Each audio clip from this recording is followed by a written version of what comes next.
Hi hello வணக்கம் மக்களே. இன்றைக்கி ஒரு சின்ன வேலைக்காக நம்ம திருச்சி வரைக்கும் போக வேண்டியது இருக்குது. என்ன நடந்துச்சு, எங்கெல்லாம் போனோம், வாங்க இந்த விளாகில் பார்ப்போம். சித்தப்பு நீங்க எப்போ வந்தீங்க? என்ன நீ பார்க்கவே இல்லையா? இல்லையா சித்தப்பு?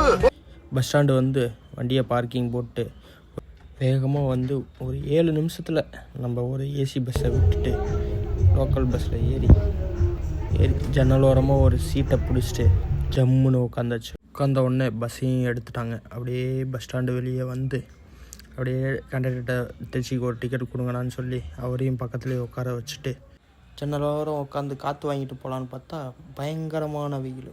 என்னடா ஒரே டிராஃபிக்காக இருக்கேன்னு எட்டி பார்த்தா ஒன்றுமே தெரியல. பக்கத்தில் போக போக தான் தெரியுது. அதை நீங்களே பாருங்கள்.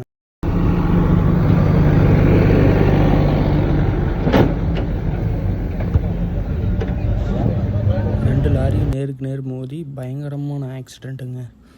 பாவம் டிரைவரோட நிலைமை என்னாச்சுன்னு தெரிஞ்சிருந்தால் கமெண்ட் பண்ணுங்கள். இந்த இடம் வந்து நம்ம கரூர்லேருந்து திருச்சி போகிற வழி. ஒரு வழியாக திருச்சி வந்தாச்சு. திருச்சி வந்தோடனே பசி எடுத்துடுச்சு. சாப்பிட்லான்னு ஒரு தோசை கடைக்கு போய் ஒரு தோசையை வாங்கி சாப்பிட்டுட்டு அடுத்த பஸ்ஸை பிடிச்சி நம்ம கஸ்டமர் ஸ்பாட்டுக்கு போயிட்டோம். கஸ்டமரு ஒரு 10 நிமிஷம் வெயிட் பண்ணுங்கள், வந்துடுறோம், வந்து பிக்கப் பண்ணிக்கிறோம் அப்படின்ட்டாங்க. சரின்ட்டு பஸ் ஸ்டாப்பில் உட்காந்துருந்தேன்.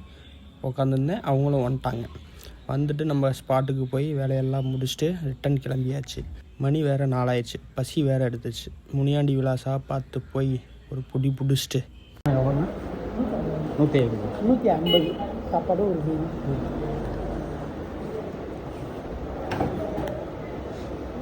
சாப்பிட்டு அப்படியே ஒரு வழியாக கரூர் வந்தாச்சுங்க. அப்புறம் இதுதான் என்னோடய ஃபஸ்ட்டு விலாகுங்க. உங்கள் கருத்துக்களை கமெண்ட்டில் பதிவு விட்டுட்டு போங்க. டாட்டா, பை பாய், வரேன். அடுத்த விலாகில் சந்திப்போம்.